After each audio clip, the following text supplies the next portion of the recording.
30 years ago, a young man from Griffith in New South Wales, Craig Josling, began the work that we now know as City Bible Forum. Back then, Craig started the work under the name of Evangelising Commerce, or ECOM. And now we have the opportunity to ask the founder, Craig, a few questions about his experiences over these 30 years. So, hi, Craig. Peter, hi there. 30 years, mate. Thank you. Well done. So, is it hard to believe it's been 30 years? It is hard to believe. It just seems like yesterday that I finished high school, and here we are, 30 years later. Wade High. That's right. Yeah. So what was a boy from Griffith doing, coming and starting a ministry in the city? Well, I travelled to Sydney to go to uni and became a Christian in my first year on the campus. And really enjoyed the campus ministry, learning about the Bible and the gospel and getting excited about evangelism, getting equipped. And then I was invited to do the ministry training strategy.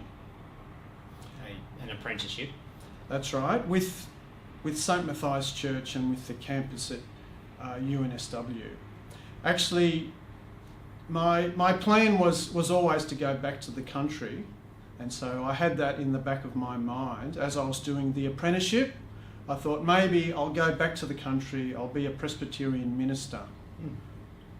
Okay. Yeah. You didn't have that heritage though? Or did you? Yes, I did. I grew up in the Presbyterian Uniting Church. Okay. But as a teenager, I gave away Christianity. I thought it was irrelevant and boring. And it was only when I got down to Sydney and first year uni that I was challenged again with the Christian message and read the Bible really as an adult for the first time. Mm-hmm.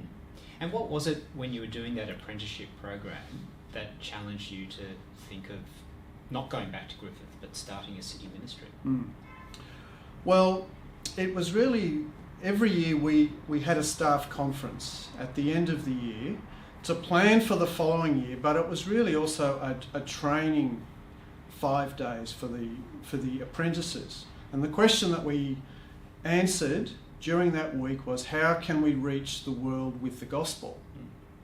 And we spent the whole week trying to answer that question, brainstorming, coming up with ideas.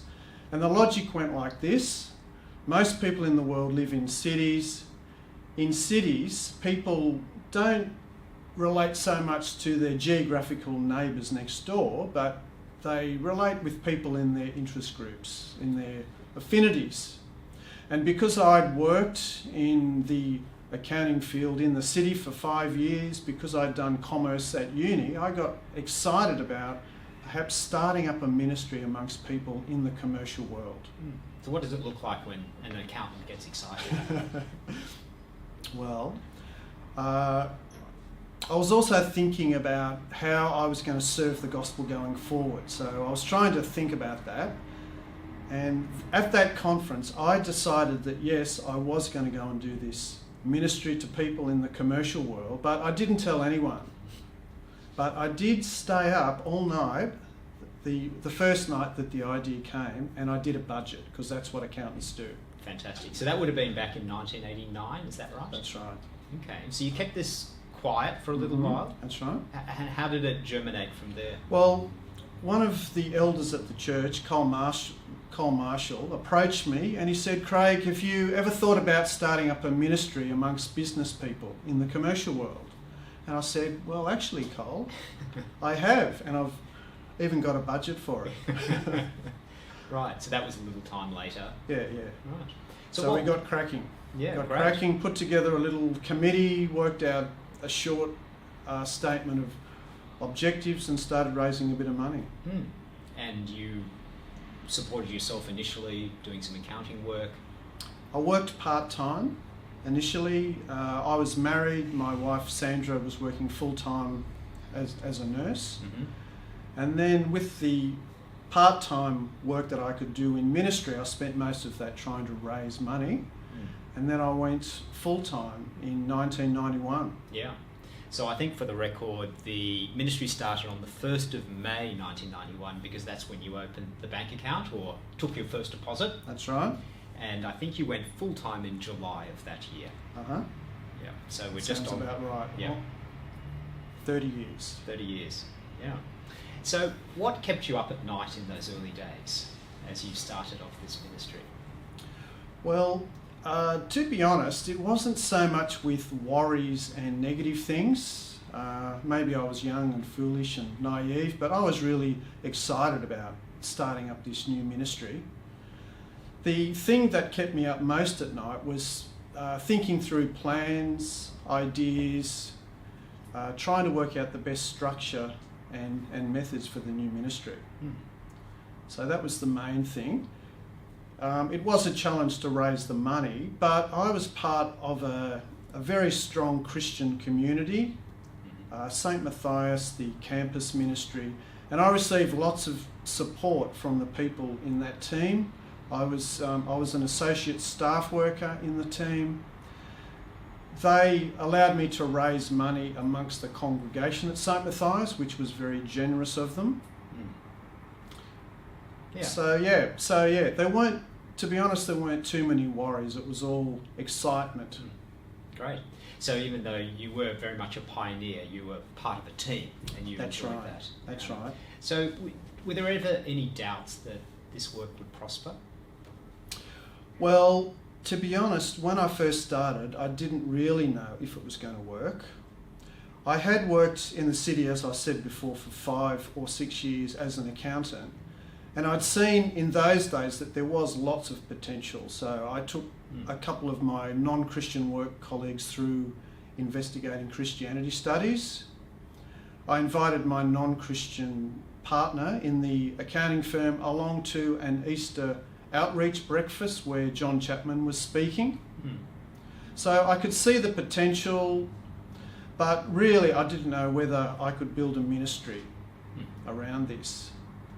And I remember one day I was doing some walk-up evangelism in Martin Place by myself. It's much better doing it in pairs, by the way. And it wasn't a great experience. I wasn't having much luck in terms of striking up conversations. And I sat down and I was feeling quite discouraged, sitting in Martin Place, and there's hundreds of people streaming down Martin Place, workers, and I'm thinking, I've started this ministry, how am I going to reach all these people? And that was the question. I really didn't know, although I did have some grounds for optimism, as I said. Yeah, it would have been very overwhelming to feel at that point that it you're was. the only one. That's right, one person. The other thing was, though, as I said before, there was lots of support, and because I'd worked on the campus amongst commerce students and law students who were Christians, those people graduated, and lots of them were working in the city. And they became really the partners, the leaders in this new ministry. So people have sometimes asked me, did I ever feel alone in those early days? And the answer is no, because I had so many like-minded young men and women who had come out of the campus ministry who were working with me. It was fantastic. And you were even young too at that stage. I was, yeah. And I think one of those young graduates might have been you, Peter. Possibly, yes. Well, we can leave that out of the interview. As I've gone through the archives, I've been struck, Craig, how, and you mentioned, I guess, the good foundation, the framework out of which the ministry arose, out of the campus work in St. Matthias, but I've been struck how many of the principles that you laid out in the beginning are still the foundation of the work today. So how do you think we have avoided as an organisation what sometimes is referred to as mission drift? Well, there's a few reasons. Firstly, I think we've been taught the gospel and the Bible really well. So we can give thanks for the people that taught us and just gave us that strong gospel vision, truth that the whole world needs to hear about Jesus. And we've been so persuaded about that outreach and evangelism has always been at the forefront. Secondly, I think in some ways it's a matter of survival. So because we're a parachurch ministry, we've had to differentiate ourselves from churches So it would have been a mistake to try just to duplicate ministry in the same way that churches do it. We've had to be distinctive. And our distinctive is that our people spend 40 hours a week mixing with their non-Christian workmates. The issue of godliness that they need help with is confidence to share Jesus with their non-Christian colleagues. And so that was the thing that we took up as the thing that differentiated us. And the third thing, Peter, is that you've been the team leader of City Bible Forum for the last 17 years, and I taught you well. Yeah. But the other side to the story is not just those foundations, which are critical, but also at a personal level for you. You have done the work consistently year in, year out of chasing people, which can be tiring, encouraging, persuading people to do evangelism, which isn't necessarily the first thing they want to do. Yeah. How have you personally sort of sought to persevere in the work for 30 years? Yep. Well, I think firstly, it's because I've enjoyed the great freedom and privilege of doing a ministry that I enjoy, and I think also suits my gift set. So I love meeting up with people one-to-one, I love small groups, I love strategizing, planning, and trying to get things to work. And this ministry has been a new one. We've had to come up with lots of new ideas and new ministry structures, and yeah, I love that sort of thing. So that's the first thing that I've really loved doing the work.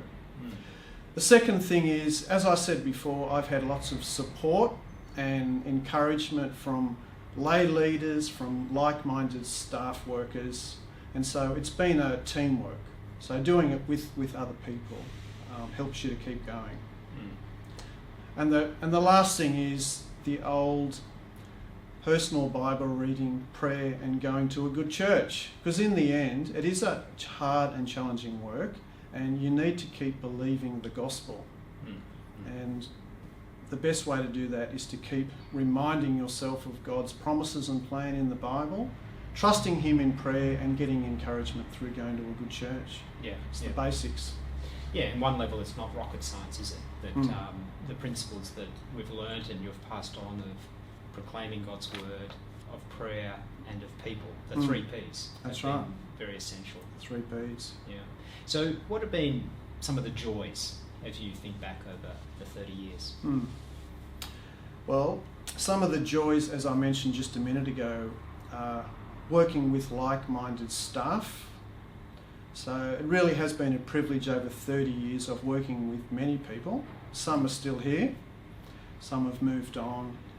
Great team of like-minded gospel people who love the gospel, who are very gifted and good at it. We have a few laughs around the office, which helps. So that's been one of the great joys. Secondly, seeing initiative come from Christian workers. So in ministry, sometimes you feel like you're always pushing people, encouraging people to do the hard things. It's a great joy when Christian workers take initiative themselves to do outreach, to start up a group. So for example, there was a group of leaders of workplace groups down at Barangaroo. About 5 years ago, they got together and they decided that they were going to put on some joint outreach events, 2 or 3 a year, Easter, Christmas, and possibly one other. It wasn't something that we organised. They drove it and they put on these fantastic outreach events in a really nice corporate space with great speakers.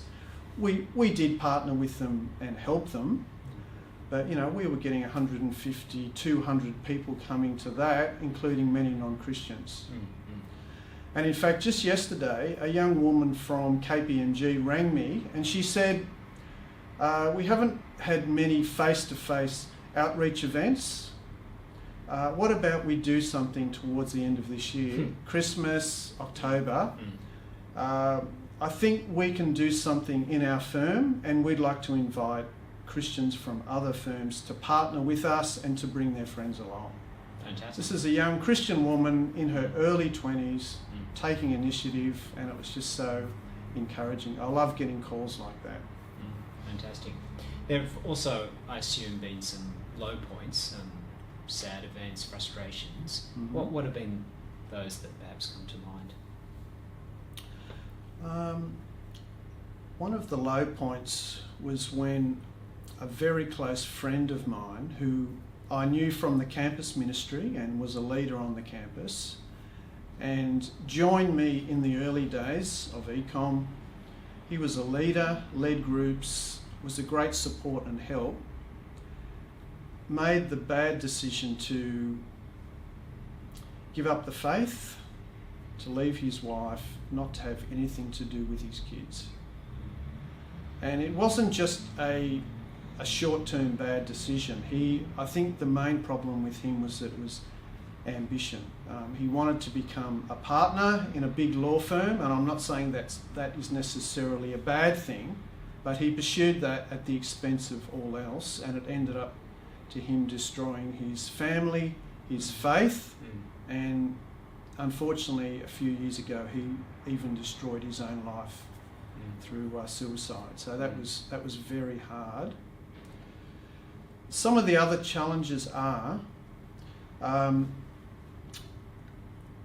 much to push, spur people on, encourage people to do the hard things versus cutting people some slack and being patient with people.